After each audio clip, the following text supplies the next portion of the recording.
Friends, look who the cat dragged in, Mr. Stephen Mango. Look Um, at this. brother, long time no see, man. How are you? No, I'm doing good. I was really excited to, get your text that you wanted to go live with me. I'm like, you know what? This might be the best first person to bring me back onto YouTube. So I'm excited Hell to yeah. be here.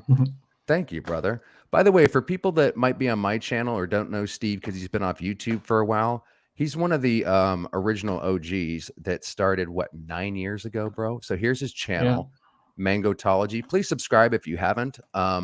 This is his first video in a while. So I believe on your community tab, Steve, you said, by the way, feel free to make a much better thumbnail and title on this video than I did. Throw a little thumbs up there. You posted this 9 months ago. It's been over a year since I posted on YouTube, exposed Scientology, and also updated you guys on how I've been. Unfortunately, it's been quite a whirlwind. So let's Yep. start off there, my man. Like, how have you been and what have you been up to? Because the chat's already blowing up and people, you already have interview requests and people wondering where you've been. So would you mind giving an update, brother?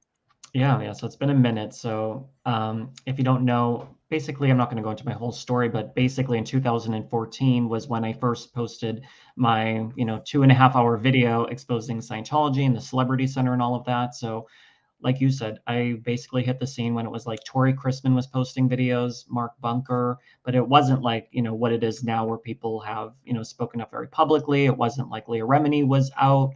She left, but meaning more so like publicly, like doing interviews and speaking up really like, with the big media storm, I guess, that she kind of created of more of like the public talking about Scientology. So this was before Going Clear. This was before my Scientology movie with the BBC. And I was just kind of like, hey, you know what? I'm going to tell my story. And I basically posted it on Vimeo. And I think later I posted it on YouTube. I don't really remember the exact kind of like timeline of it, but I was basically taking the risk of feeling like, hey, you know what? I don't have like the protection that people have nowadays where you could have a whole army of people behind you. I mean, it wasn't like I was the first person to speak out, but yeah, I just threw this video up on YouTube hoping I could share it with some ex-Scientologists and other people just to kind of tell my story of what it was like at Celebrity Center. And that's when I started posting more content through the years and stuff. And basically kind of to go back to what we were talking about of where I've been. It was around the pandemic, basically, when trying to think when exactly. It'll probably say they're on my channel. It's probably like a year and a half to 2 years ago when I posted my last video. So it was probably 2021 or something, maybe 2022. I don't think I posted any videos last year. No, it probably was the year prior. But anyways, What about you have been posting on TikTok though? Did you want to say anything about that? And we're going to show one of them a little bit later. yeah, But yeah, maybe yes. maybe I'm jumping ahead. Please continue. Yeah, you're jumping in. It's fine. Yeah, so I've been kind of like dabbling a little bit more of like posting on TikTok and stuff just because it's a little bit easier to kind of like post videos, edit and stuff like that. But I wanted to share my story with more of like the Gen Z millennial sort of crowd speaking up about Scientology on TikTok and stuff. So yeah, I started basically talking about a little bit on YouTube when I was leaving. I was struggling with my mental health a lot back in those days, especially as anyone who's been like familiar with my channel knows. I was struggling just from, 2014 posting the first video because that's like the fresh trauma, more or less, is the way I'll think about it, is when I was freshly out. I'm coming out of the closet as well at this time. And it was just like that sort of thing where it was just like a big whirlwind of things kind of going on at that time. And, I was struggling with anxiety, depression, just all sorts of trauma and, suicidal, ideations and all these different things, which, I was just really lost. I had $50,000 of debt straight out of Scientology, and my life was just a little bit crazy. But yeah, back in my last 2, 3 videos, 2021 or so, I said, you know what? I think I want to go back to college. I want to try to do something with my life, and I think you can understand too. Like acting is just such a gamble. It's a crap, shot type of thing, crapshoot. And it's like, okay, yeah, I can go try to go on a million more acting auditions in 5, 10 years. Am I ever gonna, book something substantially? Like I'm like at 28 or 29 at that time, and I'm gonna be 32 in July. I'm like, I want to do something now to go to college and to do things to try to like set up my future now while I have the opportunity to kind of do it, not wait till I'm 40, 50 or something like that. So that was kind of was like, you know what, I'm never gonna make like a forward progression in my life if I don't do something about it and start. And if I'm just talking about Scientology or making YouTube content and dealing with like triggering myself all day talking about it, because my stuff was more about like the emotional side of what it was like leaving and dealing with like the Yep. aftermath of that, not so much just like this is a policy letter, dated, blah, blah, blah. I really wanted to share my own personal like aftermath of leaving and like my Yeah, recovery more or less. So that's that kind of where definitely comes my across. videos were. You could always jump in. I'm a rambler, but No, you're not basically, rambling at all. I'm just shaking my head. I come from the same kind of angle, bro. Like I noticed that you bear your heart and soul on those videos, and I do the same thing, and it takes a toll on you. But like we were oh, talking about totally. before we went live, we're not trying to be YouTube stars or whatever, and try to post a video every day to keep up with the algorithm like other people. It's Yeah. more personal and telling our story and stuff. And you have everybody's so excited to have you back. Now, guys, don't get too excited because, like he said, he's not necessarily going to be, going back into doing Scientology content every day. Did that, you were speaking out way before I started. Did that take a toll on you, Stephen? Is that why you kind of backed off? Or is it just like you said what you wanted to say and you got it off your chest and you're moving on? I'm happy you're moving on too, by the way, Um, because it's not necessarily healthy to talk about this all the yeah, time. because see, I think, and we'll talk about the ex-Scientology community, as we kind of talk in this video too. But yeah, I thought when I was first like leaving Scientology, I'm like, this is the perfect, thing that I'll have a community of other people that I can kind of build, whether it's on YouTube or just, in these, they would have dinners with other ex-Scientologists through like the Outer Banks, which is like a secret Facebook group with the ex-Scientologists led by like Karen De La Courier and some of those Yep. people. So I'm like, look, I'll have all these people who understand what I've been through go to these like dinners or events that they would have for like SPs, and there would be like several of them and stuff like that in LA. And I'm like, this is great because, I would tell other friends about what it was like leaving Scientology. They had no clue what I was talking about. It couldn't Yep. empathize with me. And I wanted to prevent other people like me not to go to the celebrity center as like a young actor and say, hey, you know what happens in these workshops? This is what happened. And I thought I was just going to take some, classes on learning how to like, do whatever audition technique or whatever. And it ended up being, a much bigger sort of journey for several years, to the point I was on IAS posters across every single org all across the Yes. world, weeks before I Congratulations. ended up leaving. So isn't that, it's just like at That's any time funny. that they could have done it, it was like right before I was like literally planning my escape. I was like on this like Scientology campaign, and they probably couldn't have timed it any worse because they were like texting me like, hey, like you're literally on these posters and we don't have you at any sort of org, you know, That's in funny. California. Like no one knows like why is this guy on these posters saying there's never a better time than now to join Scientology, and I'm like nowhere to be seen.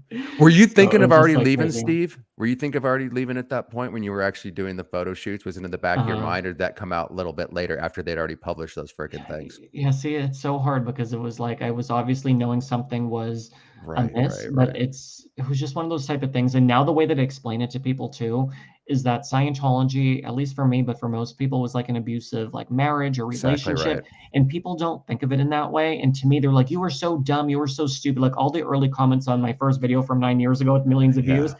was so many people like, you should have been like wring dry of all your cash and that sort of thing. Like, if you were such an idiot to be a part of it for this long, you were a public member. Why do you keep showing up? You didn't like live and work there. And like, what were you thinking? And, people are just always blaming me. And it's like anything. If you're in a physically abusive relationship, yeah, you could, leave the guy, girl, whatever, and just, move out or something. But there's things that tie you to that person. This is just the Exactly. same thing, but only with Scientology. And once I started Exactly. looking at it like from that perspective of like it's like being in a relationship with like a narcissist or Yep. whatever, then it Exactly what makes it it a is. little bit better to kind of understand, at least for other people who weren't in. But it's not like, and you could probably, obviously relate to this too. You're not going to be able to go just to therapy right out the door because, Exactly. You you're don't even know that brainwashed to something believe. happened to you. You don't Yeah. even know that something, like the Masterson case that's going on right now, right, Stephen? How Uh, long did it probably take the gals? First of all, you have to figure out that something was wrong with Scientology. Then you have to right. figure out that you were gaslit. And just like coming out of an abusive relationship, that's why I interviewed this narcissistic psychopath on my channel, because being in a cult is exactly the same thing as being in an abusive relationship with a narcissist. It's just as hard to detect, it's just as hard to Mhm. leave, and it's exactly like what you described. I hate it when Yeah. people say that, by the way. I've heard that so many freaking times, bro. And the Uh, comments about you're an idiot, this or that. If you listen to the ex-Scientologists, we're not a bunch of dumbasses. I mean, that's pretty right. obvious. I'm not saying we're like super intelligent either. I'm just saying it Uh-huh. has nothing to do with your intelligence level, everything to do No. with a predator looks for generally good people to ensnare. They're the ones that are going to keep being, they're going to remain codependent. They're going to keep trying. They're going to hang in there. Mhm. If you're a narcissist, you won't be able to really be captured by another narcissist. Remember, Right. Stephen, how they push Mhm. the help button in Scientology? They check to see if you can help, Uh-huh. and they're always about help, help, help. And you can't Yeah. really be a Scientologist without helping. Yeah, that's how they Mhm. ensnare people in the abusive relationship. Yeah, and it's people who wanna have, like, a bigger purpose in their life and are looking for Exactly. something greater, and, it's just not something where, people would always tell me, like, "Oh, can't I just go in and take, like, 1 or 2 courses just to discover, what Scientology is for myself?" Or, go into those acting, casting workshops, like, surely it wouldn't happen Yep. to me. It's like, this is a system that is so carefully, constructed. There's, so many different tools in Scientology that's to solely work on you at like an unconscious level that you don't even realize you're being indoctrinated through the process as you're taking those Exactly. book and lecture No, courses. you If you don't. go Not at back and look all. at those questions that they have in those I course know. packs, and then you see that it's almost like you're writing answers that are like formulated in a way to kind of like like I'm trying to even think of the word, but it just kind of like I get works what you're on you to saying. kind of like program your mind in such a way with the answers that are like, oh, actually, I do believe this concept, because you're like reinforcing it through the answers in these course packs. I mean, it goes much bigger than that, but I'm talking just from the first introductory sort of Yep. classes, the Yep. love bombing, and Yep. thinking from my perspective of being a 17 turning. I was 18 when I got in Scientology, but only like by like a month or something or 2 months. I was looking for, love and affection of like a group of other people. Like I'm moving across the country. No one believed in me to try to be an actor. Yep. And here are all these people like, we believe in you. Like you could be one of us. We'll make you the Exactly. next Tom Cruise and all this stuff. Like I was That's what looking they for told this, me, like dude. yeah. They tell basically anyone, no matter what your talent level is, Yeah. no matter what it's like, you're going to be the next Tom Cruise. You'll be the next, And you believe it because single they're thing. And you're like, freaking yeah, persuasive. They have freaking Tom Cruise. It's not like that. They yeah, have a lot of celebrities. And, uh-huh, I grew, that was one of the things, Steve, that made me even have the confidence to move out to LA. I only lived an hour away, but my mhm, family were Scientologists and I knew that Tom Cruise and John Travolta were. So when I came out to right, Celebrity Center, I would never even had the confidence to move out because you don't have any friends, you don't know anybody. But it was like yeah, having, they didn't do anything to help me get jobs, bro. And we'll talk about that, right? Because people always ask that. yeah, yeah. But the confidence, the placebo effect, the love bombing, it absolutely encouraged me to move out here and try to become an actor. But I didn't need to do that by being a part of a cult. Would you agree? You don't need to join a cult to make it in Yeah, no. Hollywood. In fact, And quite the opposite. think about what the statistic is too, about the amount of people that actually are like a, superstar type of actor or Tom Cruise, Mhm. one of those types, versus the amount of aspiring actors that have Exactly. come through those doors. And if it really was like this, you know, formulated sort of thing that they can make anyone a star, like they have some sort of like guideposts that they say, okay, do these things or whatever, Yeah. then more people would be going in there. Talent agents, people say, hey, go through Scientology, just suck it up, go through the classes, and they're going to help, hook you up with, their own directors, casting directors, whatever. And it's like, yeah, a lot more people probably would be successful, but is it worth the trauma and the craziness and everything that you go through? I No, of would course say not. But hell no. By but the way, when you go in oh, there and you think sorry, like, man. yeah, I'm gonna, no, you're fine. Um, you think, at 18 years old, like, people, like I said, guilted me for so long. Like, how did you go in there and, I know. get involved in Scientology? And it's like, at that time, with only probably a couple $1,000s, and I'm going into Scientology, and little did I know they're going to suck up all that money. But I Yes, only they had do. like a small window to try to like make it as an actor at that time. In my mind, like That's what if I there felt was like. anyone could try to, speed the process up or something like that, of course I was going to be down for that. Who wouldn't be when they're getting 10,000 submissions for every one acting role? Yeah.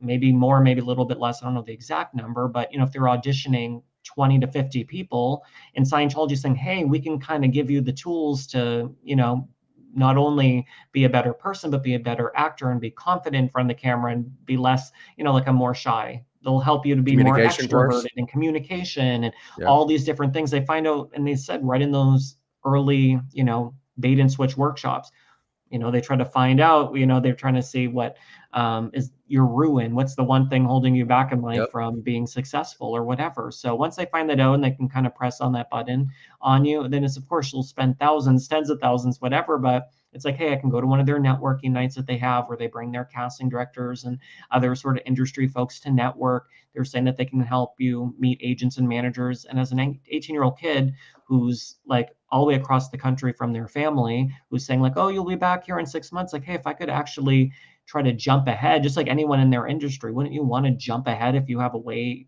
to be able to do that and cut off a couple years when LA is so expensive? And I'm thinking, I want to be a Disney or Nickelodeon star at 18. I don't want to be, or it's not that I don't want to be, but I couldn't be, a teen star when I'm, 35 or something. So I'm like, if there's any time now, I was putting the pressure on myself, like I need to make it now, and I'm looking young and I'm 18, 19 years old to be able to play 15, 16 on Exactly TV. what So I that was was my thinking. whole, And thing about it. And here's these industry seminars that Steve's talking about. They have these Marisol Nichols, Jason Doring, my best friend at the time, he put these on, Lynette. They're kind of like C-level actors, and they have all these, different Right. promo pieces where it's like, and by the way, right, Steve, it has nothing to do with acting or getting an agent or meeting a casting director. It's simply you go in there, you listen to a spiel about, Scientology and communication, and then they have the Sea Org member, or then they have the little C-level actor come out and give a 5-minute spiel, right? I was going to almost do these, Steve, because I made it Oh in my Hollywood. I got my God. first foot in the door, and I got invited to the president's office, which Dave Pettit was running at the time. Yeah. And I was going to start to do these seminars right before I woke up. Thank Oh my God, God. man. Yeah. I did do some And of those stupid videos, but thank God you can't find them anymore, from Gold or whatever. But oh my but I God. wanted to Yeah. ask I you, see bro, those a like, lot too on like the casting workshops and stuff. Cause I was oh like yeah, looking just recently. I'm just like, oh, I wonder like if they're still like promoting them, because Backstage, which is one of like the actor trade paper, newspaper, they have a website and stuff now too. It's not really so much in print, or maybe it is. I don't really know anymore, but they would advertise these big glossy ads for those yep, Scientology seminars. And of course, they're getting paid thousands of dollars from Scientology every week, month, whatever, to advertise to actors. yep, So I contacted Backstage and all of that, and they eventually did say, hey, because of you and others coming forward about how they've been harmed by Scientology, we're not going to accept them as an advertiser, which was big because they were one of Backstage's biggest yeah, advertisers with that's right, Scientology. that's But right. what they would do too is in these like workshops and stuff, they have to, I think they were going to get in trouble by the city in LA, like the city's attorney's office, if they didn't talk about it because it seemed too bait and switch. So they had to talk at least for like a minute or two, like whatever's on that flyer, like how to get an agent. It would be as simple as like mail in your headshot and resume. And then it would be how to get in the Screen Actors Guild, book 3 jobs that are union. So they would have to Yeah, talk about that, like what you said, like right. the But then D-list they actor would bait and come in, and switch. then boom, then the Scientologist comes up in the front of the room with the Sea Org, and then they start doing Scientology drills, and they're doing whatever to Yep. try to show people what is Scientology. Now they have video panel displays, and they have a much more streamlined, sort of Oh, more really? glossy way to do it. But before it was just more or less, someone's coming in the front of the room and talking about, what is the ARC triangle? What's this? Right. What's that? That are Yep. Scientology sort of concepts. But I don't know how big of a recruitment line this is as it used to be, because now you can just Google Scientology Celebrity Center and see my video, your content, or just anyone's about it. So back when I got in, people would be like, oh, why aren't you Googling what Scientology is before? And It it's like, wasn't you're like that. going, yeah, it wasn't like that. There wasn't as much info out there. That's just like, nowadays with so much social media, I mean, there wasn't then maybe Facebook, but it's not like it was like, you could just type in Scientology on Facebook and find all this Right. information out that you could now and like connect with, critics and stuff like that. So it was just a different time, even though it wasn't that long ago. I mean, 15 years ago or something like that now, however long it is. I mean, it wasn't like, 2 years ago. And even then, when it's just like we just talked about, when you're in a abusive relationship, when you're with that one person on like that one-on-one sort of relationship or cult, then that person can work on you in such a way that it doesn't matter if someone's like, oh, I get a bad vibe with that person. Oh, they're a con Yeah, it artist. You're doesn't like, matter. no, like they're so They're so supportive with nice. You me don't and they're see so them. nice. You don't understand. They're Mhm. fantastic. What Yeah, are you no, talking about? yeah, maybe someone just had a bad one-off experience, and then you think, oh, this is supposed to be a religion. It's a Yep. tax-exempt organization, and you're seeing, when you walk in Celebrity Exactly. Center too, it's like this big sort of like It's fancy beautiful. castle in the middle of Hollywood. And like even when I was doing like my purification program, they would send like a butler into the sauna to take my order, and they would make me No food and shit. bring it off in a Oh my silver platter, God. right? So then they just know how to like work your ego to make you feel like you're Yep. special and you're going to these. courses, and you're like, there's all these Hollywood stars at the gala and stuff. They'd have like their annual CC gala, and you're like, That's you know right. what? It's not what people say. Like there's people outside on with picket signs, but it's like I feel like I'm in the inner world of Scientology's like Hollywood sort of thing. It wasn't like I was at a Yeah, random Oregon, whatever city. exactly. It just felt a little bit more like exclusive and part of like the in crowd. And hey, this could be me if Definitely. I booked a big acting job, then I'm going to be like one of these big Scientology stars too. And I'm like, hey, I'll promote Scientology at that point if they ever That's made what me I what it was wanted to be. saying. Yeah. That was the Like, hey, if they excuse I make me a always big used star, to yeah. get out of the Sea Org. How many times did they ask you to join the Sea Org? And you and I would say, what are you talking about? We're going to make it Yeah. as actors and we're going to promote Scientology worldwide.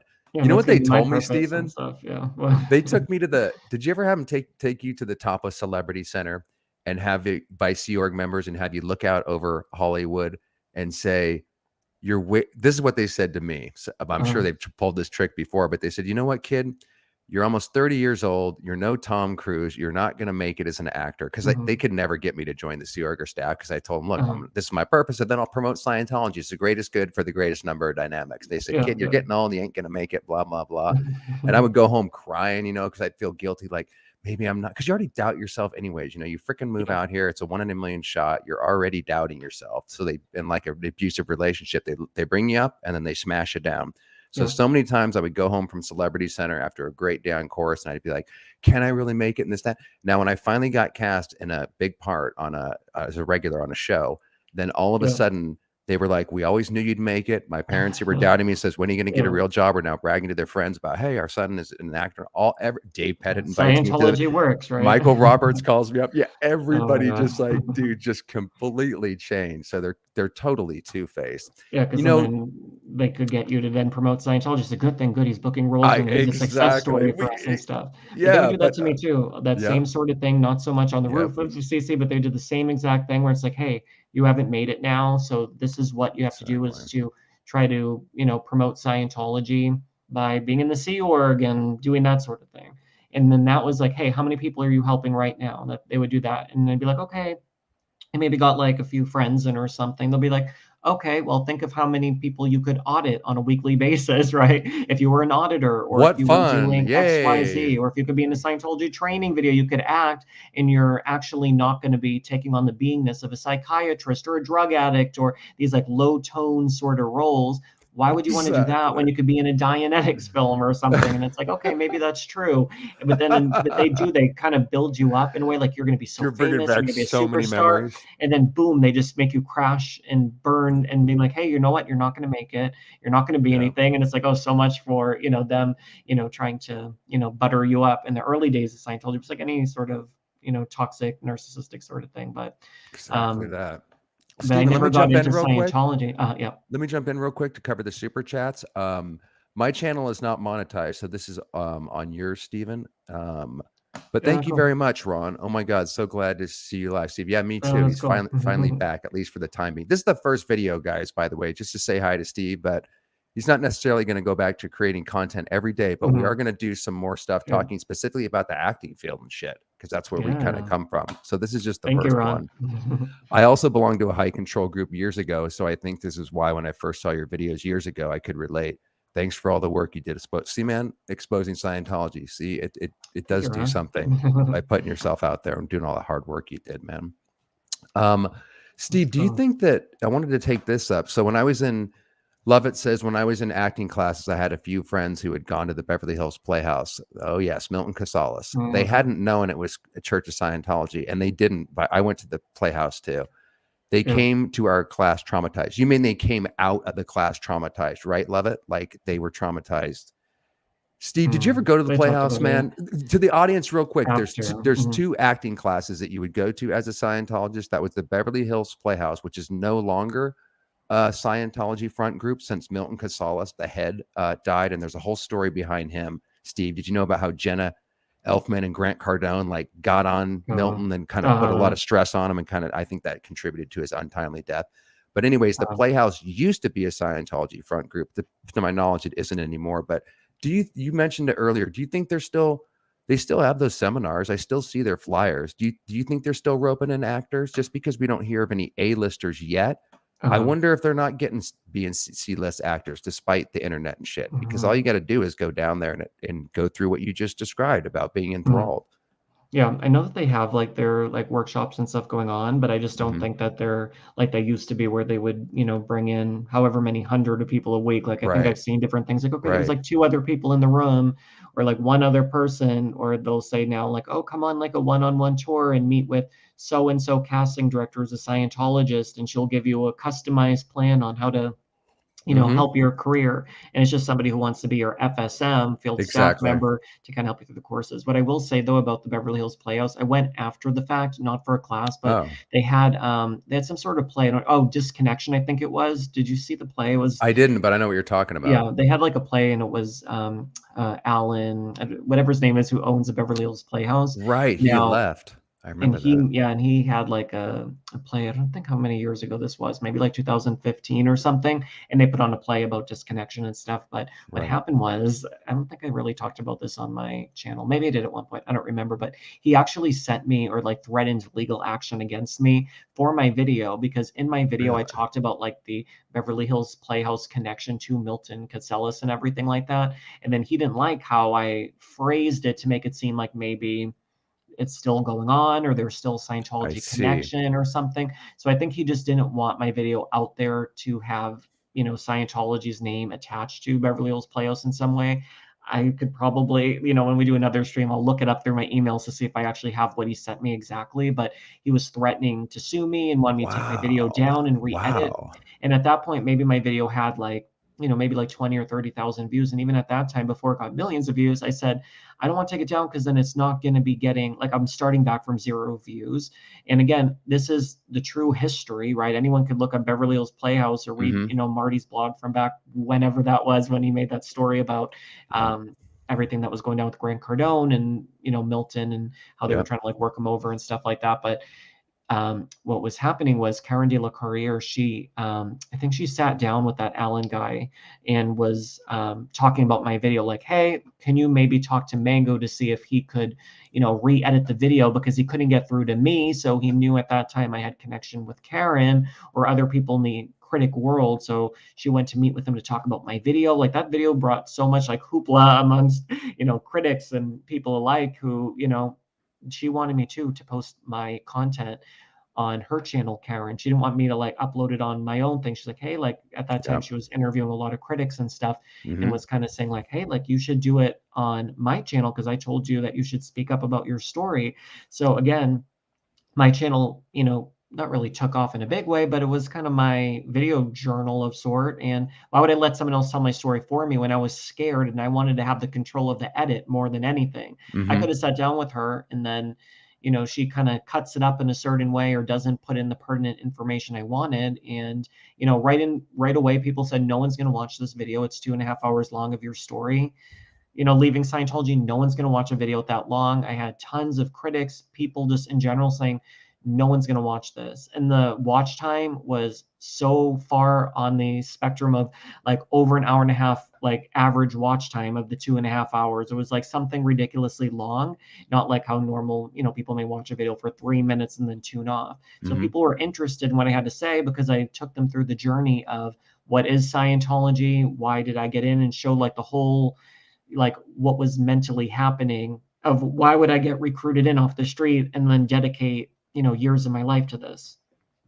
So that's kind of what I liked about my video at that time than others who were only telling the story about what it was like, maybe going from, like, they'll tell the story like, I got in Scientology in the 1970s, and then all of a sudden like, oh, I'm with L. Ron Hubbard on the ship, and then it's like, how do you get from point A to point B? So I wanted to fill in the blanks of like, what is Scientology and why would someone then go work for L. Ron Hubbard, for example? Like, they always left that part out back in the day. So I wanted to make a video where I can kind of say like, what is Scientology, what hooked me into that, which a lot of people didn't share. But I mean, I have like 80 Yeah. videos or however many from over the years kind of telling all my story and everything. So I'm obviously, people probably know that all my story and everything.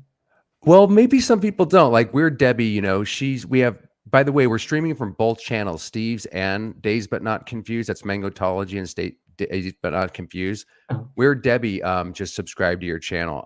If you guys don't know who Steve is, he's been thank you, speaking Debbie. out for about 9 years. Please go over there and give him a sub, because he's probably going to be doing some more content in general. That'll be up to him, but we're definitely going to do some more live streams. We're just getting started. So please sub to his channel if you haven't.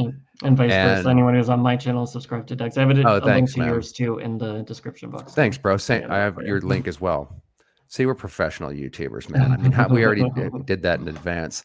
Yeah, Steve, right. Do you want to, let me show people, like you have been active on TikTok. So it's not like you've been, totally absent, but I think for people that are new or that don't know who you are, I think this would be a quick video to show people, a TikTok video that you did, so they can get up to speed.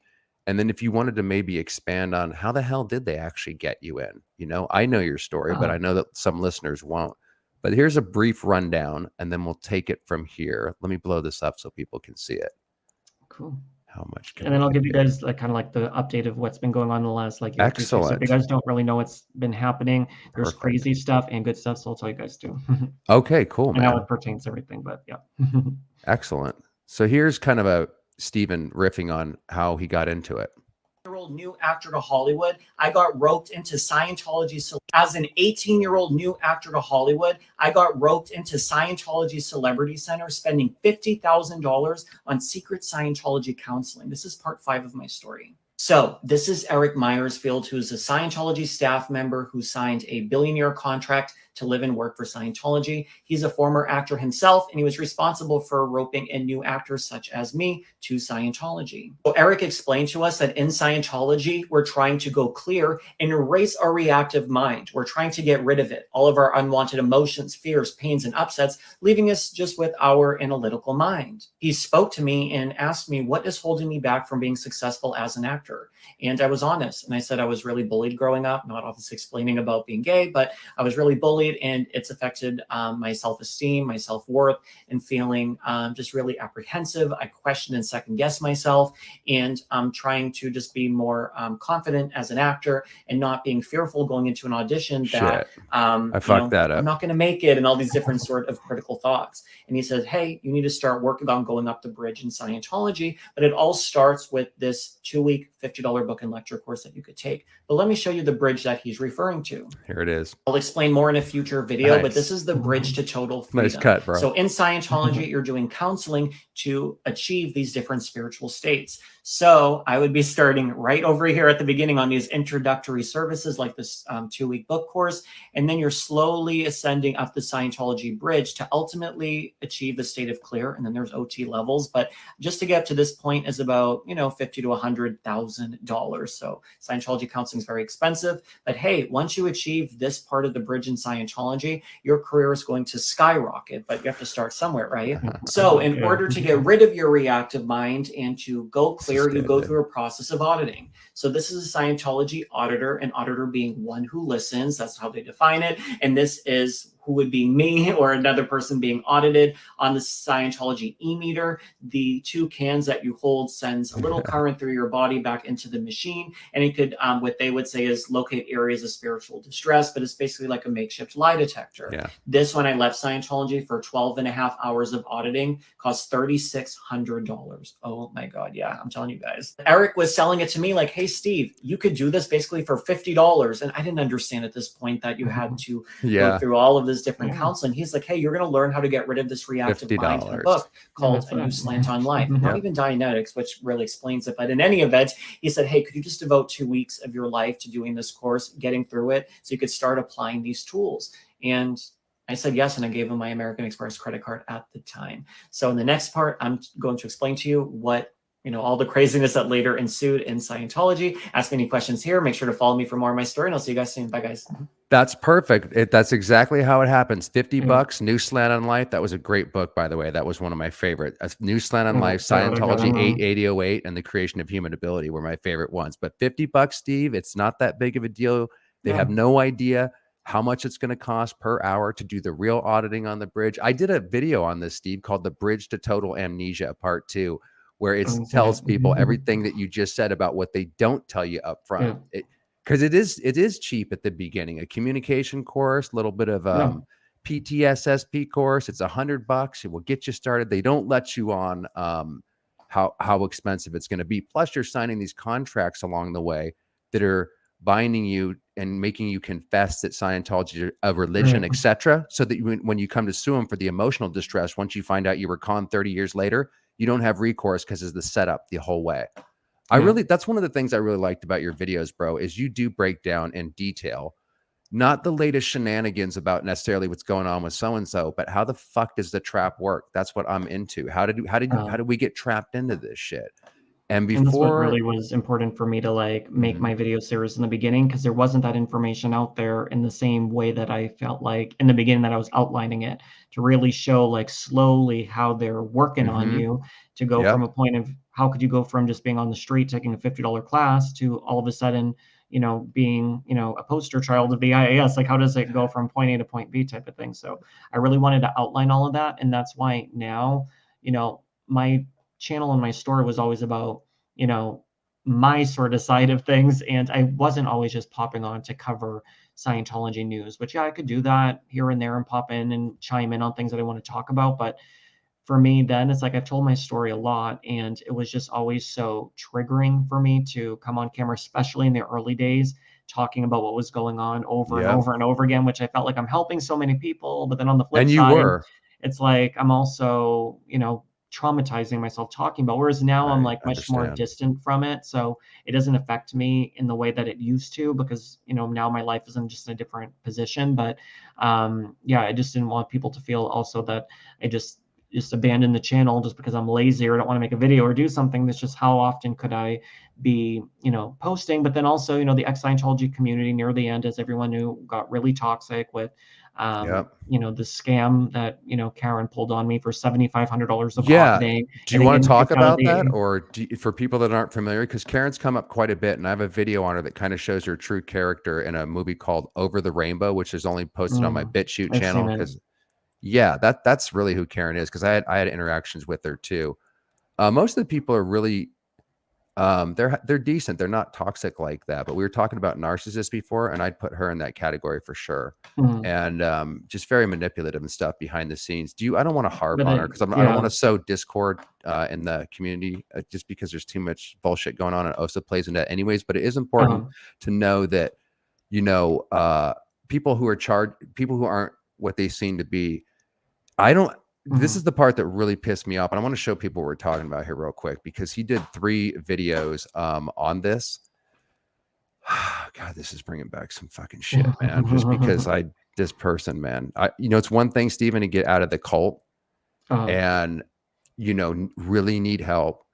I trusted the X community completely, and I had no idea that there was people still charging people and trying to rope them into their own little cult and still auditing people. If you guys haven't checked this out, 3 years ago, he did an expose on Karen De La Carriere. And if you don't know who she is, she's a ex-Class 12 auditor, ex-Scientologist, and she at least used to. I don't know what kind of power she has anymore, but she pays off people behind the scenes and gets them to do her bidding, and is very manipulative. And he did 3 videos. They're long, but I highly recommend checking these out just to know who you're dealing with. I don't mean to cut you off, but it's not No, even just please. it's not even just Karen. It's just like that whole kind of ex-Scientology community to me.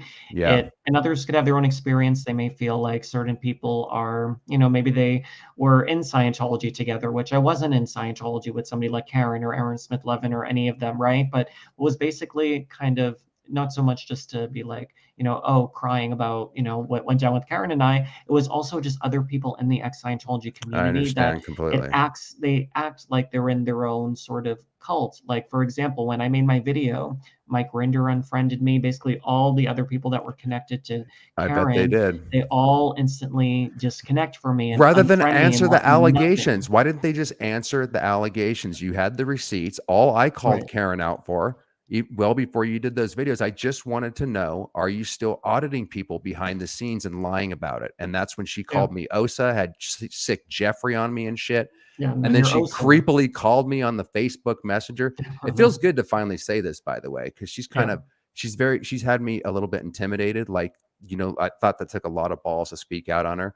I'm torn between, I don't want to sow any more discord, but God damn it, that person is, not what she seems. And it's good to finally get that off my chest. I feel like I got off the over it because they, we need a place to land, guys, when we come out of Scientology.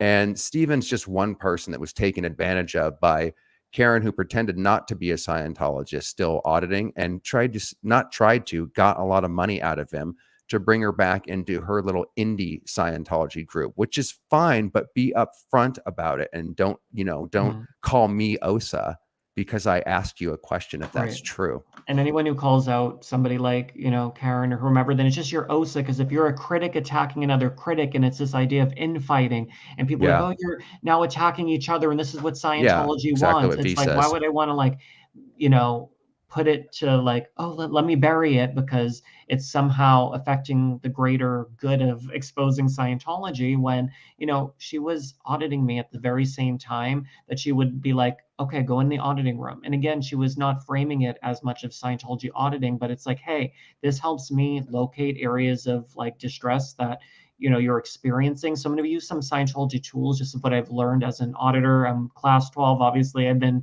doing this for a hot minute. And, this is not like rigid Scientology. And again, this is all I knew. I wasn't going to a regular therapist. It was right when I was leaving Scientology in the beginning. And I really trusted her as like a motherly type of figure. We were having Thanksgiving dinner together, all these sort of things. So I had a very close sort of, friendship, or I don't even know how you would really call it. But during this time, while I was in the auditing room waiting for her, she would go and post on ESMB, which was the Ex-Scientology message board, and other things saying Hubbard's a con man, David Miscavige, beats his staff. This whole thing is a whole, way to scam people, and, auditing doesn't work, whatever. And then like I would see that after the fact, but it's like she was literally doing that at the same time. Then, 5 minutes later, she's going into session. On the Thanksgiving dinner table, there's a pre-clear folder for Jeffrey Augustine, her partner, who's also very critical against Scientology. And a private investigator. And he's a private investigator. And by the way, now that you bring that up, it's just crazy. We'll have to do a whole separate video if you actually want to deep dive on Karen and Jeffrey, but that's not what this, because if you want to go into this right here, we can pull up some receipts and stuff. Because and also Jeffrey's a member of a secret society, I believe, called the Knights Templar, which is kind of sus. But that's a whole nother story. That's a whole nother sort of. And if that is, it's obviously not really Greg Cardo, but hello, Greg. I wish it was you. Hey, you're welcome to come on anytime. I'd like to ask you all about your scam that you're running. But that's a great question. I did my purif with Grant Cardo. Really? I'm sorry to hear that. Did that traumatize you more than Scientology itself? Yeah, he was on a different like level of popularity then. So I mean, I knew who he was, but it's not like now when he has all those scam workshops and things that he did. And I mean, I was having a whole sort of like heat stroke sort of event, and Grant Cardone was in the sauna like at the same time. I'm like passing out in the sauna, and he's like, they would say it as like you're running out alcohol or something out of your system. That's why you feel drunk, but it's really because you're sitting in a sauna hour after hour after hour for weeks. And I'm having heat stroke, and he's like, "Oh, he must be having such a fun time." Yep. We talked about we just covered that last week, great. Stephen. We just did a live all on the Purif about what you said. Out, that's just in your fatty tissues. You're running shit out. Meanwhile, you're dying and you're overdosing on vitamins. And they reframe this crazy shit. Real quick on the super chat, Stephen. Russell Dufresne, pardon me if I mispronounce that. Mango, it's great to see you live. Yes, it is. I binge watched a bunch of your channel a few years ago and rather enjoyed it. Awesome. Thanks, Russell. Oh, thank you, Russell. I appreciate it. This is the things, and it's like you would think like now, and I was talking to my spouse about this too. It's like now at going on 32, and especially now because I'm like in college and I'm learning how to evaluate data and information and stuff, and being like something as simple as the Purif to be like, okay, what kind of evidence is there in terms of like clinical research or studies or any sort of real literature that's not biased on like a Scientology doctor, like a Megan Shields or whatever her name was, and some of these others that are Scientologists who are also medical providers, to say, hey, who has independently evaluated this to say that this vitamin dosage is safe, or that is there any real way that you could test to see that after running out, they would say running out drugs or chemicals from your body. Okay, now with the sweat, is there any drugs that are actually in your sweat, for example? And as an 18-year-old kid at that time, again, never taken a Tylenol or any of those sort of things. So what kind of real heavy drugs would I have been running out? Like, I may have drank a couple times. I wasn't even 21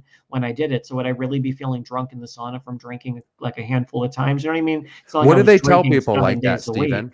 I had an Oh, excuse because I just did yeah, weed, and then but there's a lot of people that do the beer because it's the first step you have to do on the bridge, and there's a lot of people yeah, like you that don't have any much of a history. So how did they kind of sell you? What do you have any sunburns that came out? yeah. What did they tell you? Oh, we can get rid of that Tylenol you took when you were a kid. Like, what was their sell Uh, on for it's you? more. It was more just kind of like, oh, if you're just in California, for example, just smog and just different Right, environmental exactly right. things. Did your parents ever have somebody come and like fertilize the lawn or use chemicals or just like literally any sort of thing? And again, that's what I told them. I'm like, it's not like I've taken heavy drugs. Sorry, I'm like joking on myself over here. Not taking like heavy drugs, but even they would say to me like, other Scientologists, like second generation, people whose parents were in, for example, yeah, they never even got any sort of like x-rays or radiation, for example, or sun exposure, but they still do it. And if they feel like the cloud has been lifted from them and they're able to then get bigger and better gains in Scientology, and everyone does it. And you might have been on this planet for 18 years, so I'm sure you may have had an x-ray, an MRI, or Yeah. something over the years that could still be kind of living inside your body. And they show you all the photos of towels being orange from someone sweating out crap from their body, and being like, wow, like this is like proof. But again, it's like not necessarily proof because they show a purple towel that came out of someone. But yeah, I mean, I did it twice, and yeah, I again several months each. So that was one of like the biggest Scientology services I did because I did it twice for so many months. So I was literally in a sauna 5 hours a day or whatever for months and Yep. months and months twice. So I think that's already dangerous versus, yeah, you're in the e-meter. That's not good from a psychological level. But this, again, I was passing out, being dragged into, the shower at Celebrity Center, put cold water on, and they put you right back in. You're not getting an IV, you're not getting medical attention. They're like, you have to go back in to sweat out whatever they're Yep. claiming you're running out. But it's like, really, you should be like cooling off or like doing whatever the real protocol medically is that you're supposed to do. You're not supposed to go and be, going back in. It's like that could kill you right away. Yeah, we're So not lumping in Karen with any of the other people or whatever. We're just talking specifically about Karen. And like I said, I don't even want to dump on her. It's just people need to be aware that she needs to, if she still is auditing people, she needs to come clean, and she works behind the scenes to pay people and get them to do their bidding. And like I said, if you want to know more about that, just go watch the 3 videos that Steve did providing receipts, etc. And I have a video called Over the Rainbow on my BitChute channel. I'm not allowed to put it up on YouTube where she's the star of that. But yeah, it is what it is, most of it's the just people not in a the healthy like yeah, it's just community to come, like kind of like what you said, like when you're landing in sort of that's like the only the part. outside That's world. what that's all we're talking about, guys. I had experience, and so did Steve, where when we're coming out of the cult, we need a safe place to land, and it becomes another cult with Karen, and she's manipulative behind the scenes. I'm just telling you how it is from personal experience. And like I said, Steve has receipts, but I don't Mhm. know. I don't know. Right. I haven't seen her around too much. Those things are changing. Aaron blew up his YouTube channel. A whole bunch of other people started channels. So maybe she's faded into the background. It doesn't have the pull anymore to manipulate people. But for a long time there, it really was that. And Steve was kind of the first one to Mhm. actually call her out, because I was going to do videos on her too. But I said in video number 2 that I Mhm. ever did, that the X community, and I was talking specifically about her, is even more terrifying than Scientology itself, just because we're super vulnerable when we land. And Steve's a perfect example of how she was taking advantage of people, and she didn't like that he called her out on that. Good for you, man. That took a lot of fucking balls.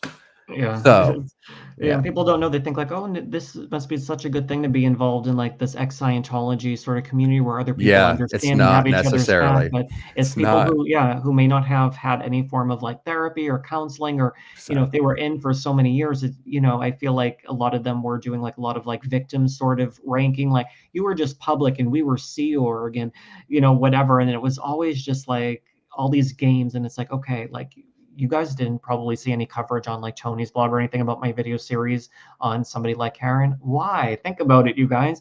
Maybe there may be donations going to someone like Tony. So there's all these things that happen on the back channels, and be like, you must unfriend him and look at what he's doing. And, that's basically, and the point of me bringing that up to everyone was not so much like, yeah, I've talked about it for 3 hours on YouTube. If you guys want to watch it, watch those videos. But it was around that time when I realized like I can't be friends with ex-Scientologists necessarily, because a lot of them were still in the same mind frame, and I was trying to move on. Yeah. And have like a better I future understand. for myself. So I said, if I still talk about Scientology and trigger myself, and again, like I said, it's not that I never want to.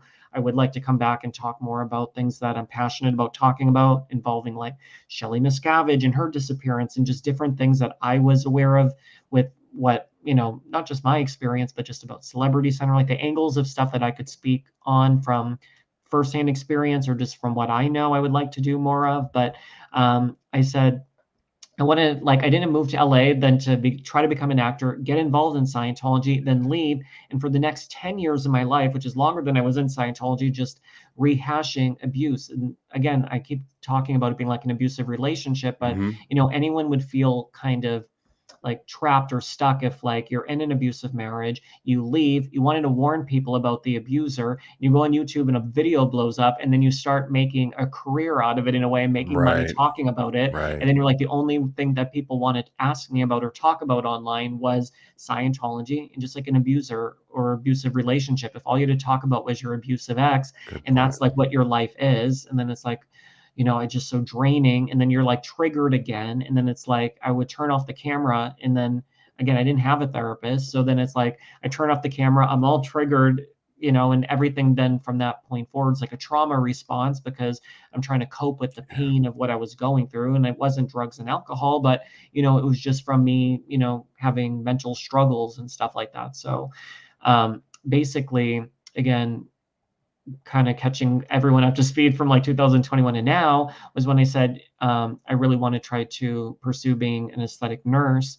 and try to go to nursing school and do all of that. So I've been working on all the prerequisite courses, to be able to go to nursing school. So just having to do all these like labor intensive courses, statistics, biology, anatomy, and trying to get geared up to do that. And I'm like, what, in my future, trying to move forward, trying to do something more mentally, and also rewarding in other aspects. I'm like, this is what I want to do, is work in like the beauty industry to some degree. So I've been working on that, and I've had some like health challenges and stuff kind of like go on along the way, but I just knew that I wouldn't be able to, move on with my life unless I tried to do something and meet people too, which is also the big one too, meet people who don't know about Scientology. So I don't have to keep talking about it endlessly, because for a while, that's all people wanted to talk about with me was Scientology, because that's all I would talk Yep. about on the internet. And it's like, when I would try to make videos about other stuff, no one cared. And then when I talk about Scientology, then everyone wanted to, listen to what I had to say. So now I'm just trying to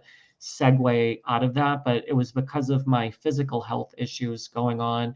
That's really why I kind of stopped doing videos and stuff. And it was just like lots of, health issues and stuff going on over the last 2 years, and just not having the strength to want to set up a camera and film and post, even though, I was saying in the video I was trying to post a life update. Like, you guys who watched my channel for so many years are the reason why I'm still here and gave me advice and like followed along with my journey. Like, it's not fair for me not to tell people, what's been going on with me, because it's like I said, I'm showing the side of what it's like leaving Scientology and like trying to pick up the pieces all these, years later, and how it affects you more than like, yeah, I could have been in for a few years, but yeah, there's still issues that could pop up years later. And people don't realize how powerful, that Yeah. sort of indoctrination into Scientology actually is. I've freaking been out for 15 years, bro, and I'm still dealing with it. And like you said, it does get kind of restimulating. I've Yeah. actually gotten a lot of healing by talking out about it. Did you, in addition to traumatizing yourself when you speak about it, because I know what you're talking about, like I said, our content's a little more raw. It's not about the daily events where we're not triggering ourselves. Like if we were just doing news reporting about Scientology, that would probably be less triggering. But our angle, like, is kind of telling the story about how it could happen to people, to warn them. And then also, I've been getting a lot of healing by just speaking about it. Did you get some healing, or was it more traumatizing just to have to relive it again on camera, so to speak? Yeah, no, I Be honest. agree. Yeah, no, I agree with you. It is like kind of cathartic to like turn on a camera and like kind of talk about it, because I knew like I'm not only sharing my story and feeling like, okay, they would tell me like I wouldn't have a voice, in one respect, if I'm going to leave and speak up and blow the whistle on everything. And it's like, hey, who's going to listen to you, right? It's not like I was anyone at the time. And again, there's all the fear at that point in time that you're going to be fair gamed and attacked, and they're going to, and of course things like that did happen to me, but putting it on camera is a lot different than, you're on like a message board, for example, and then they could do something behind the scenes. Like I had the, protection of having people on YouTube have my back and having a camera at the snap of a phone, right? If I really had to film something go on or someone's following me or whatever.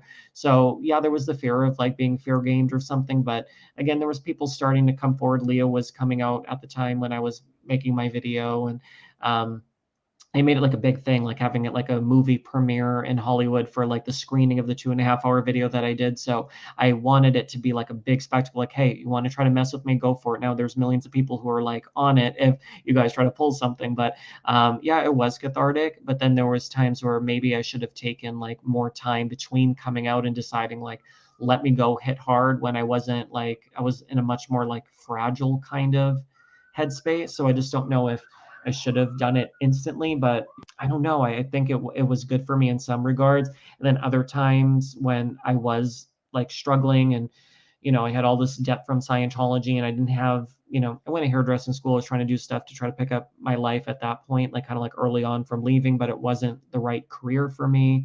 And I just kind of was like, oh, like I was just in such a dark place mentally too, because I wasn't willing to get help because I thought, hey, like, I don't even know what I thought, but I don't know if I thought like, oh, it's going to unravel the Scientology auditing that I did if I try to get counseling. And then what happens, like, people gave me shit in the beginning part of me leaving, because in the end of my video, I'm like, hey, maybe Scientology could be reformed and it could be a good thing. And it's like people were giving me so much, heartache in the beginning of me saying that. It's like, okay, but I was out, you guys, for like 3 months. And I'm not saying this to anyone who's watching now. I'm just saying in like the grand Right. scheme, I'm That's not mad at normal. anyone for it. But I mean, after 3 months of being out, when I was going to go to Flag 6 weeks after meeting my spouse to join the Sea Org, and I didn't, obviously, but I was so committed to this idea. I wanted to be an auditor and I wanted to like, continue to go up the bridge. And then I left for many reasons, but I thought, hey, maybe one day Scientology will be reformed or something. And that wasn't the Yeah. case, but I was just really trying to unravel it. And it takes years. It's not like you just leave and you're like, okay, I'm normal. Everything's fine. It's like they put you through a Not at all. psychological ringer, and Yep. there's a lot of abuse involved. And, it was just like, I think people gave me a really hard time in the beginning too. Like I said about, oh, you're an idiot to be involved. And I'm reading those comments. I think I'm being brave to speak out. And then I'm reading these comments from the early days in 2013 or whenever it was, being like, hey, you're an idiot. And I'm like, wow, was I an idiot? Then they made me feel, and I shouldn't have internalized it. But again, I was vulnerable and I internalized it like, oh, maybe, such an idiot to get involved and give all this money for this promise that ended up being like, once I realized I got duped, and then I'm like, oh, it like settled in a little bit. Like after I posted that video, it's like I was really duped. Maybe I was an idiot, and that sort of Yeah. made me start feeling like really low self-esteem, kind of feeling like, oh, like I really shouldn't have been involved. People probably told me not to be, but I thought they were an SP because they were just trying to look Yes. out for my best interest, but it's their way of segregating you from the outside world. So then so it's just like that sort of like baggage that I was feeling is like why it was hard for me to, sit on camera and just make videos all the time, because I was I feel just you. acting out at one point, mentally. But yeah. And I'm sure like for you, was it I'm just something where literally you listening to you, reliving and having flashbacks. By the way, Ellen, I don't know yeah. what's going on in the chat or whatever. No, we're not bagging on Aaron or anything. There's just to explain like the history. I didn't want to spend all night talking about this. And if you do want to talk about it, it has to be a separate video and it has to be done right, because I don't want to create discord that doesn't need to be there. But we're not bagging on Aaron and all these other people. Quite the opposite. He's the one that exploded his channel and like got everybody, kind of also involved. The only thing is that back in the day, and somebody brought it up in the comments, I don't know where it is, there was an elitist attitude. Most of the channels that are formed by our ex-Sea Org members, and they have a tendency to carry that attitude out. So people like Steve and even me, I felt this, and I was in for 30 years. My dad got up to OT8. I just lost him a couple months ago. This is my entire life. And yet I got some of the cold shoulder. I'm not going to name names. When we first started coming out, because we didn't have the rank, we weren't ex-Sea Org or former staff members, even though, like I said, I lived the fucking thing more than these guys did. They're the ones that Right. delivered it. We're the ones that fucking actually did it. And I don't give a fuck. We're not comparing dicks about trauma. That's the thing. You could be in for 2 weeks and it can fuck you up, or you can be in forever. But the decompression is so brutal. That's why I give them space too, because it can take a long time. These were the people that dedicated their lives for the next billion years. And some of them were assholes. You know, these are the people I didn't like the most in the cult. They liked the power, a lot of them. I could never be a Sea Org member because I couldn't be that big of a dick. Plus, I didn't want to dedicate my life to that because I didn't want to be actually. So that's what we're talking about. And it has absolutely changed. I've noticed it just in the last few months. So I don't think it's like that at all. I think the ranks and that bullshit is falling away. But we're just being honest, man, and telling you what happened when we were coming out and what was going on with Karen. Perhaps she's changed. So please, no fighting in the chat. We're just speaking facts here, man. Yeah. Anyways. And that's all my personal experience too. You know, like that was what happened to me, that coming out. Yeah, exactly. It's not Ellen. like I Well left and I had like, you know, a therapist or someone to really like easily guide me out into, you know, some sort of like recovery from my experience. It was like I was going back into, you know, a lot of the games and a lot of like I did what I did too. That's why I know you're talking the truth. Yeah, exactly, Ellen. So we just want to kind of get along, and everybody's going to have their own opinions. We did a video on this last week called Ex-Scientology Infighting.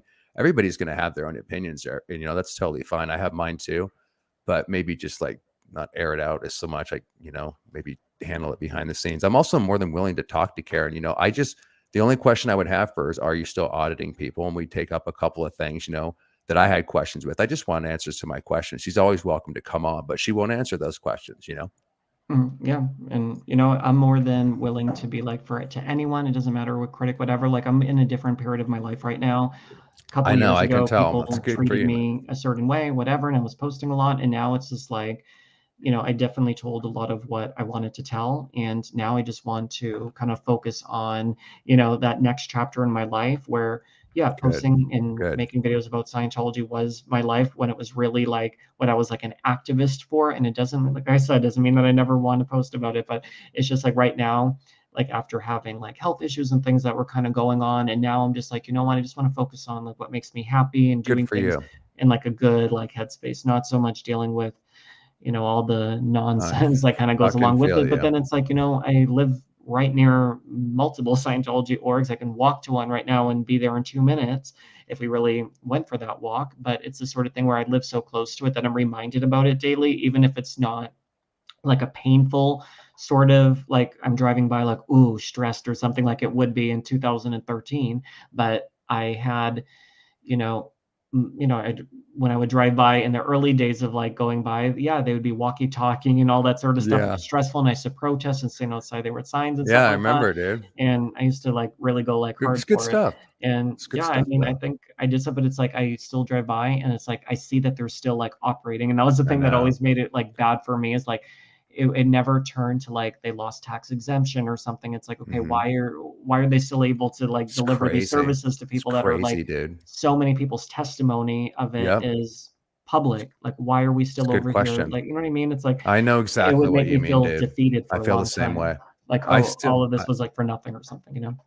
It wasn't for nothing, and you know that, but believe me, brother, I feel exactly what you're talking about. It's absurd that there's so much criminal activity going back, well, since the 50s, since it started, and especially since Leah kicked off her show and all the exposure that's come since then.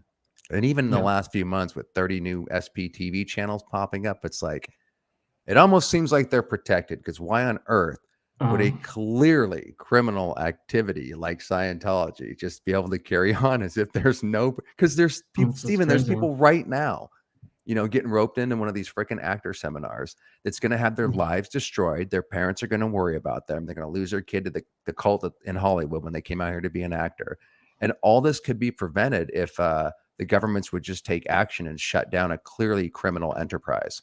But don't you think that right now too, especially just because I do drive by very frequently and I do see like the average age of who's involved, whether that's Sea Org, public, whatever. I mean, it's not like a lot of them are going to be living, you know, 10, 20 more years. A lot of them are like 75 years old. You see them like slouched walking around. That makes me so sad. And there's not young people that, from what I see, that are, you know, just signing up, joining the Sea Org, right? So it's like, how much longer could it, you know, continue on until David Miscavige will be dead, and then, you know, the Sea Org members are going to die off as well. And then 20 years, is it going to even be something that's going to be delivered, or are they going to have like online courses? Like, what's this going to look like, especially when David Miscavige, you know, dies? Who's next in line? I'm thinking Tom Cruise. I'm thinking Tom Cruise, Steve. I mean, I know that sounds, I don't think he's going to take over, but I think he would be the next in command and have one of the major Sea Org members, that the real next in line take over. But I think he really is the second in command, sort of speak, when people say that. I mean, he's so dedicated to it. I could see that if David died, he would just feel like it was his mission to run the church, since he's the most able, and then he would have the Sea Org members below him really do it. But I think he really would. I think there's a possibility of him actually becoming the new RTC, maybe in a roundabout way. I mean, who the fuck do you think it would be? Who has enough power right now? Exactly. And all the Rathbuns and everything are gone. Yeah, exactly. Yeah, and who would they just switch over to? Because again, they could go run Scientology in a whole different direction. That they have, they're looking for cold hard cash at the end of the day. Who's willing to That's true. They could go in a totally different run direction. Scientology in this sort of way. But I mean, look at right now with all the litigation and everything happening too, and people, the case about the trafficking that's going to be going on, right? It's I'm trying to think of who brought on that lawsuit. You know what I'm talking about? It was a Valeska or Paradise, or was it Valeska? Melissa Paris, or one of them. It's one of those girls that they brought. I do know what you're talking about. Maybe there's like several of them, and it's like a pretty new, like recent development that they filed a claim trying to say that they were like underage in the Sea Org and being, human trafficked and stuff. And then it's like, okay, then what are they going to have to go and testify? Someone like David Miscavige or whomever. I think that already got thrown out, Stephen. I think it came up again. And correct me if I'm wrong, guys, in the comments, but I think that got thrown out already, just based on some bullshit, because they always say you have to handle it per arbitration. You sign the contracts. We're back to what we were talking about earlier. You go in when you do the orientation film, when you just watch that stupid film with Larry Anderson. Thank God he got out. They have you sign that I agree that Scientology is a religion. You can have all my PC folders; those are properties of the church, etc. So by the time you do get out, you really have no freaking recourse. Yeah, but I think their thing was that they signed it underage or something. They're trying to be like, hey, I wasn't, of age to be able to consent to signing it or something. But then again, they were still members even past that point. So they threw it into arbitration or something. They're just like, well, handle it through the arbitration. And it's all so ludicrous. But someone in the comments will know. I do know what you're talking about. I think that was Valeska. I always pronounce her last name wrong, like but Valeska Paris or Paradise or something. Yeah, I think those it's poor Paris. But that's the thing, Stephen. It'll just continue, It will. People have been trying to sue them and try to find ways to get them for human trafficking. David's been served recently.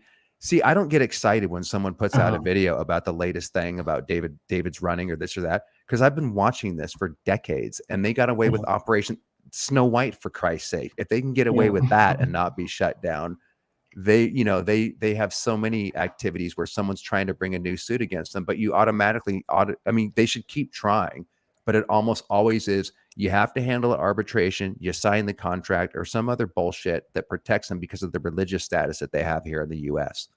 And even if that was taken away, bro, they still have millions of dollars to continue on. They don't have their tax exempt status in other places across the world, and they operate just fine. So even taking away their tax exempt status is not a guarantee that they still won't continue to criminally violate people. Yeah, and just take everything on C, right? Yeah. But I mean, the difference was with something like Nexium and why, Keith Raniere and everything just happened. They're not a religion. Quickly. Yeah, they just weren't the religion to be able to have them any sort of the protection to make it be like, oh, we're doing something under the guise of like religious, spiritual activity. Even like the Purif, what we were talking about with the Purif. Again, you're handling a spiritual thing. It's not a medical sort of program. They made it seem like you're handling it. It's a spiritual sort of process of like auditing. That's why they can't speak to you when you walk in and you're starting to take the vitamins, because it's considered like you're in session. So it's definitely, again, something that the health department's not going to be able to go and shut down, because again, it's a spiritual activity. They can't be like, oh, you're doing something not medically true. You're saying, I'm doing this and I'm administering the vitamins to myself. This isn't like, it's a guideline or something. So again, it's like I said earlier too, it's like it's formulated in such a way that it's so well thought out that, they've been able to go for, however many years from, the 50s or however long, 50, 70 years or however many years it's been now. And, they haven't been You're right. out. It's so well thought out. It's not like, that's one thing I do tip my hat to Hubbard, is he was very clever, and he set this thing up where it's almost like suable proof, or, by the way, in Theta, we do a show on Friday called Backflash Friday, Stephen. We just started doing a regular Oh, live. cool. And he says, I'm so glad that you're moving through it all. Awesome. You had a hard rap, Steve. Yeah, he did. I've watched a lot of your stuff. He's been this is Marcus. He's been speaking out almost as long as you have, bro. Oh, cool. Good to see you in the chat. Well, we've been going for an hour so far. Like I said, this is just to get just to bring you back. Because, dude, people have been wondering if you're okay, man. Some people are wondering, you know, did they get to you or whatever? So it's just awesome that people can see that he's alive, he's doing well, and he's moving on with his life, and he's doing, you know, stuff in the medical field, which is awesome. Now you're making me feel like I need to move on with my fucking life. And I'll post more videos too, guys. It's going to be probably in the next couple days whenever I have a video ready to go, but then I didn't want to do it from, you know, 3 months ago or 2 months ago, I started filming this video. So I want to kind of do it now because there's even more like kind of like updates and stuff, kind of a little bit of what we touched on, but it'll be like another kind of like recap of like what's been going on. And then I want to do one to talking about the ex-Scientology community and some of the stuff that we touched on, just kind of discussing that and why I haven't been present. And then I want to maybe, when I'm inspired to talk about something or I want to chime in that I don't feel like other people are, you know, touching on from the perspective that I want to be able to share, then I will. But yeah, I'm not going to be in the courtroom every single day for the Danny Masterson sort of trial, but it's something that, you know, there's people that you guys can easily follow for that sort of like type of coverage. And, you know, for me, I just feel like I'm just kind of moving on forward, and I'm going to do TikTok videos though too. So my TikTok's at Stephen F as in Frank Mango. So it has my middle initial. You guys can follow me on TikTok if you want. And I'll leave links in the you guys have description seen box some of too, the by the way. TikToks, yeah. And and it's just quicker to film a TikTok. It's 3 minutes. You could just post Nice. it, and you know, it takes 20 minutes to do versus sitting down and filming and editing and posting a thumbnail. And it's just Takes TikTok. forever. Maybe if you do want to see me like post more frequently, maybe I'll just do it on TikTok, maybe, because then I can answer people's questions with the video reply. And I don't know. I really don't know what it's going to look like, but yeah, I mean, like I told, Doug privately, we could come on stream and maybe, once a week or something, once every 2 weeks, whenever, more frequent, whenever we have stuff that we want to talk to, answer your questions. I mean, I'm more than willing to, hop on stream, since now we figured out it's pretty easy to do. So yeah, it is. And you guys will hear all the craziness. I'm okay now, but I wasn't like a year ago with my health and stuff. But you guys will hear. I'll save that for the video because it's dude. I'm glad thing, you're alive. I didn't want to get into that tonight because we're back and you're doing well. Yeah, and you're doing well. You're okay, right? Mm-hmm. Are for the you? most part, yeah. No. Okay, I guess we'll get into that that's why next I'm still time. doing, because I'm in school now and I'm doing stuff too. But my health was a whole entire mess for a little while. But I'm sorry to hear we'll that, save bro. it. We'll save it for the video. No, I mean, I told you some of the stuff, but I know. Are you okay now though? You okay physically and everything? Everything's good to go. You're not in any kind of life-threatening situation with your health or anything anymore. Are you okay? Yeah, I'm good right now. Okay. Which is good. Not for a while there, but right now bro. I've been though. So yeah, things have been good though for the last probably, what's it now? April. Yeah, probably the last like few months or so, probably since like January, February, things have been kind of more on a better trajectory, I guess. But okay, good. I'll save it for the full entire 45-minute update video that I'm going to post, or 30-minute update, because I'll take people through a little bit more, along the journey of what's been going on in case anyone doesn't see the stream. I'm going to keep this up as like a regular video, but yeah, I mean, if you want to catch up next week, whenever we can do like a ask us anything type of thing, we'll kind of promote something so you guys can kind of come in. We'll answer more of your Scientology questions. Because we did this last minute. Talk about your story and kind of talk about the acting side of stuff, but I just thought it'd be more fun just to kind of like chat and catch up generally and then kind of talk about like how actors get totally treated, that's recruited, and we'll go through all that sort of stuff too. That's what we had planned, by the way, guys. We either do some streams or Steve lives a short hop and a skip away from me, so we wanted to do some shows talking about the acting side of it and all that. And also, Stephen, when we do talk again, like, guys, if you're just joining us, please sub to his channel, because it sounds like he's going to be dropping some updates on how he's doing. But when we talk again, Stephen, let's jump into how, let's tell people your story, if you don't mind too. Like we can definitely interview each other, but there's a lot of there's a lot of people on my channel that might not know who you are. And I'd love to hear how you got roped in via acting. And then I'll tell you my story and we'll talk about that specifically. Because I know they're still getting people. Mm-hmm. I know they're still getting people with these seminars. And I have people emailing me today where they have friends or something that are still getting stuck into this. So just because people know about it, and Xenu's everywhere and you can Google it, it doesn't stop the abusive relationship from working and them ensnaring people. It still continues on as long as it stays there. People want to be actors, for example, when they're getting recruited in LA and they're being told that, you're the most talented, most Yep. special, most handsome, Yeah. most beautiful, blah, blah, blah. And And a lot of this people organization, would that, might like to hear that, especially when you're out here lonely in LA. But there's a hell of a lot more to it, which you break down in detail on your videos, and we can go into those. Yeah, in Theta, we all are all fucked. But he's been out forever too, bro. And we talk all the time, and we still talk about this Scientology shit, man. Isn't it amazing, bro? Like it's crazy. how you can't really move on right away and how much damage that thing fucking actually does. And you don't even have to be in there for that long. For like You were 40 in for a years or few something years, like but that. Yeah.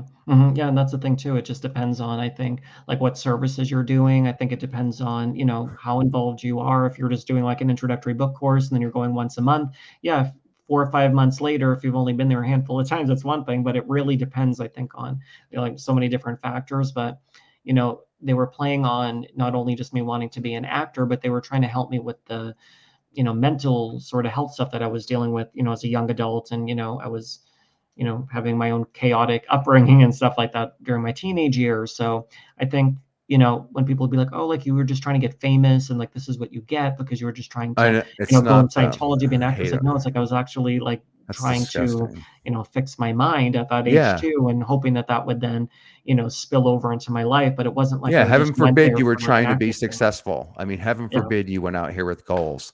Seriously, Yeah, like I've heard God that. forbid anyone tries to better their, life or their career, and I that, know. and especially when you're young at 18 years old, like, or Exactly, whatever, it's dude. like, what are you really gonna hold that against me, like, in such a strong way? Like, wow, you were really trying to, like, use them to get famous or try to become an actor. It's like, well, anyone It's not who's that way at all. yeah, it's like anyone would want that at 18 if they think that they could skip the line more or less and try to, Sure. better And their they make it, career. they have the stats to back that up too, Steven. Like we said, they have Mhm. frickin' John Travolta, Tom Cruise. They have celebrities that come in and give these seminars. We don't know about bait and switching. I didn't know anything about predatory behavior. I didn't know the red flags. And my family, my mother was kind of like that anyway. So I was already susceptible. But the way they present it, they're not manipulating us. They fucking believe that Scientology is the only answer to all of mankind's problems. So if they're that convinced, they're Yeah. very convincing, and they do help us out. They want to help us out because if we make it, then we will disseminate Scientology. So it's not like anybody's really trying to manipulate anybody else. The manipulated are then trained to manipulate other people, but none And it of us just feel like we're doing that. And It's it just adds all a different layer when you have family involved or you have other people, that later you meeting friends and then you're working for a Scientologist. And then if you don't have the family involved, then they're going to make it so then all your friends are Scientologists, you live, you work, and everything becomes involved exactly only right. Scientology. All So encompassing. in the end, it'll be all encompassing in maybe a year or two. So you may have Exactly. a company and all your Slow clients are stuff. Yep. Scientologists, so yeah, they just kind of get it to that point where you're like isolated and segregated from the real world. But I mean, I could only imagine, if my family's involved and stuff too, it's like, okay, they're It kind of giving their sucks. stamp of approval. So it's a little Yes, bit bro. different when it's like all, you kind of know. And, I grew up when my parents were Catholic and I went to Catholic private school and stuff. So, I mean, it's just like you believe in what your parents do because why wouldn't you? Obviously, just think, okay, they're doing something that, you're thinking they're vetting it, right? And, Yeah, if they're going to church exactly or they're right. doing stuff, it's like, okay, this is what I begin to know. So, I mean, that's why, any of these second generation Scientologists that, I've known, just have like so much deep, trauma. I mean, for many reasons too, Scientology, but also the family element, which is just, Yep. so hard That's what to. makes it so fucked up, bro. My dad left this world none the wiser. Steve, I've had a recurring That's nightmare crazy. about what it would be like if I died still being a Scientologist. And because I had this vision, I kept having this recurring nightmare with the PTSD, because Yeah. they just goes on forever. And I Mhm. kept seeing right when I die or my dad dies or whatever, there's a flash moment where you see everything just real quickly before you go out. And Yeah. they would see, I would see that, oh my God, my entire life was a lie. Then I don't know what happens after that. That's where the dream would always stop. But Yeah. that's what motivated me so much to get this shit out of my head. Cause I was like, as much as my mom and dad made life really difficult when I woke up and I tried to pass the information over to them, forgive them for they know not what they do, because man, I feel so bad for them. Like they believed in that. My dad did up until his dying day. And my mom bless her, will probably, you know, pass in a few years or whatever. And it's just like they're going to exit this world never knowing anything.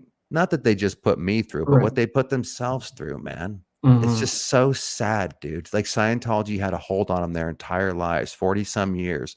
Ugh. And there's nothing I could do to snap them out of it. I tried freaking everything, dude, No, including threatening it's their lives, you know, to it's get so their sick, but attention. what's Yeah. even worse about it is that Scientology teaches you to like have thought, or you know, you have thought stopping techniques to like Exactly. not take in that information. So it's like Exactly build, like right. you said, it's like build into the system to where, you know, you can't even like assess that information because it's like it's just instantly, it's in theta, it's bad, You it's said going it. You to said it. harm you, and you know, it's not going to help your progress in Scientology because you're going to start being connected to other people on the outside who are SPs, or you know, they're putting out this information, right? So it's like, you know, you're just being trained that, you know, everything on the outside world is bad, and we're the only good ones who have the ability to, you know, Yeah. spiritually progress in the world, right? And you just have this I was one so chance. convinced And of that. yeah, I was so convinced of that, Stephen, because my dad, I looked up to him like he was God. I resisted Scientology. I hated it at first. I knew something was wrong mhm, with it. But like you said, it's seed by seed by seed. It's super slow. We'll break yeah, that down too, dude, because you're one of the better people I've listened to. And there's not a lot of people that actually go into that. Like, how the fuck does yeah, it work? Well, I really want to talk about that with you because you have a really good way of articulating it, and you can use your personal experience if you don't mind reliving it no, one more totally, time to yeah, yeah, show exactly how that happens. Because we're not a bunch of dumbasses. And in my situation, you don't have to be born into it to fall into a abusive relationship anyways. That happens. But I was already in one. And, you know, it was so convincing, Stephen, because even though I hated it, like I said, the ideas of clearing your words, the PTSSP technology, all the initial courses made so much sense that I knew it was my fault and my dad was right. So I was going to take to it mhm, eventually anyways. I always felt it was my right, out ethics. And like mhm, you said, you believe in yeah, my dad's writing off on it. They're not going to be wrong. And also, Steve, if it was a criminal organization, if it was everything that we found out what it actually is, it yeah, wouldn't be there. So the very right, fact that it's there, it must be endorsed by the government, of course. So when people are saying, mhm. "Oh, it's a criminal thing," do you know about Snow White? Do you know about this and that? It's like It's if like, any of those things were yeah, true, it wouldn't be all over the world. What are you talking about? That's another thing where I wasn't looking yeah, for this to be any kind of a con, let alone a gigantic scam, because yeah. clearly it wouldn't be able to exist in my hometown. But there it is. So Especially that, now with all yeah, like the Scientology TV, and then you see like yeah. all like their glossy videos, and they show like handing out pamphlets, you know, in disasters, or you know, just whatever, the pandemic and all these different sort of things that they're showing, and they'll have like videos. Hmm. I saw one that they did, and it was like they had like, who was it? It was like, anyways, I can't think off the top of my head, but they would have different like officials that they would be showing that would be like, yeah, Scientology is helping our community. Scientology is helping with XYZ. And then you're like, okay, well, now that there's all these people on videos that seem important talking about it, you know, chief of police, all these different things. And you're like, wow, look at all these videos that are like this big mashup of how Scientology is helping in the world. And then you're like, okay, well, my friend who I might have went to high school with is telling me Scientology is a cult and not to be involved, but am I going to listen to her? And I don't think that she's supposed to be enlightened or someone who's that I would really go to for that type of an assessment of what my religion is or is not. Being, is it a cult or dangerous just because they heard some rumors from South Park or Yeah, whatever? So, exactly. or are you going to listen to, you know, who you would Exactly. think these people from Celebrity Exactly. Center, and they're all, you know, kissing your ass, when no one was doing that to me as a teenager. It was just more or less just, you know, I was getting bullied for my sexuality and all these sort of things. So I'm like, okay, well, I can listen to those people from back home, or my family who was, you know, toxic to me as a teenager, or I could, Hmm. you know, trust my, what I'm thinking is my religion, that, you Yeah. know, what is all out there is just, you know, and Bullshit. theta, it's all bullshit. It's all just people trying to take down Scientology because it works, and it's threatening, Exactly. I can't you know, the believe I pharmaceutical believe that. industry, and oh, Yeah. they just want these drugs to hypnotize you. And when you watch TV and you're seeing these messages from And like some of that an makes sense. antidepressant, and they're just trying to make you dumb down, so then Scientology wouldn't work on you, and then the big pharmaceutical companies are more powerful, and then they have all this money to take down Scientology because they can't have their claws into Scientology because, you know, it's not part of like God, it you're just goes on and so on and on and on. re-stimulating me. You're Yeah, right. reminding me. This is a great chat, dude, because You're We'll have to just go into it bringing more. back. We have high ARC because we ran with the same. You're re-stimulating a lot of Same, yeah. moments. I can't wait to Like, do I'm a gonna, full trigger you on interview. it. Are you? I can't wait to do a full interview with you, man. Whenever you're down, no hurry. You know, you're just fresh back tonight, but it's so fucking good to talk to you, man. No, likewise. Yeah. Anytime you want to come over, you can come over, we can film Sure, an actual video, or we can always just hop on here. It takes, 2 minutes to set it up. And yeah, we can go sure. into I'd love more. to. We can kind of make it like one stream where we talk more about like the mind control sort of aspect. We can Yeah, do one where we that's talk what I'd like to about do with you. the actor sort of stuff, and we can kind of come up with questions or answer questions rather, or just have a little bit more of, specific things to talk about. But I was just more excited to come on and just chat and catch up Same and just here, let dude. people know I'm glad that you're okay. I'm alive. I think people appreciate it, man. Hey guys, if you don't mind, whether you're on Steve's channel or mine, could you drop in the comments what you'd like to ask him and what you'd like us to talk about? Because, like I said, we're both actors. We ran in like the same circles and stuff. And if there's anything that you want us specifically to talk about, you can trigger some ideas for us. Because I already thought of 10 of them just listening to him talk tonight. But what would you like to hear? And Yep. and then we'll take that on board and we'll hook up again in the near future and do it. I just love talking to you tonight, man. Thank you so Yeah, much for coming likewise. on, bro. And even when we talk privately, I'm like, this is good to like actually talk about these things like on Fuck camera yeah. and stuff It too, so really people can is. kind of understand, what we went through, but what, is running on, a much grander level than outside of what we went through, because this is all programmed to go through a very specific sort of like mind control sort of pattern. And then when you leave, it's like you can't even trust a therapist because of what they put you through. You don't know, you don't have any friends Exactly. on the outside world. Like they literally leave you like penniless or